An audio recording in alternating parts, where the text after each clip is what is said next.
Bæjarstjórnin í Hveragerði stendur ein sveitarstjórn á suðvesturhorninu gegn Bitruvirkjun.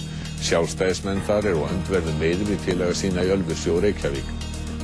Meirihluti Sjálfstæðismanna í Hveragerði ætlar að berjast með kjafti og klóm gegn endurvöktum áformum Bitruvirkjun.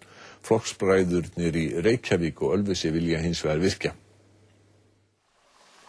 Nýr meirihluti Sjálfstæðisflokks og Framsóknarflokks í Reykjavík ætlar að setja Bitruvirkjun á oddinn eftir að henni hafi verið slegið á frest af fyrrverandi meirihluta. Það hefur ekkert breyst. Það var engar forsendur breyst. Það hefur ekkert verið kynnt fyrir okkur varðandi breytingu á umhverfisáhrifum þessara virkjunar. Þannig að við skiljum ekki þessa afstöðubreytingu borgarstjórnar Reykjavíkur og munum berjast gegn þessu af sama krafti eins og við höfum áður gert. Aldís hvetur Orkuveitu Reykjavíkur til að skoða aðra kosti sem ekki hafa eins mikil umhverfisáhrif svo nálægt hinu ört stækkandi sveitarfélagi. Halda áfram með stækkun Hellisheiðarvirkjunar, setja fullan gang í Hverahlíð, skoða möguleika á virkjun í Þrengslum þar sem að í ljós hefur komið mjög öflugt háhitasvæði og vænlegur virkjunarstaður. Nota aðra staði heldur Bitru sem óumdeilanlega einn fallegasti staðurinn í nágrenni höfuðborgarsvæðisins.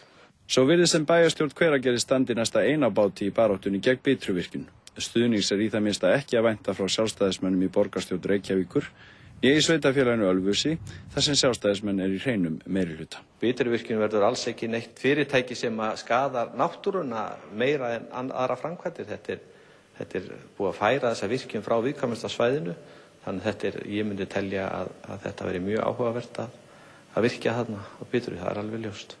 Við eigum að nýta orkuauðlindir okkar. Ef við að gera það þannig að það sé skynsamlegt og það rýr ekki lífsgæði íbúa á þeim svæðum sem eru þær í nánd.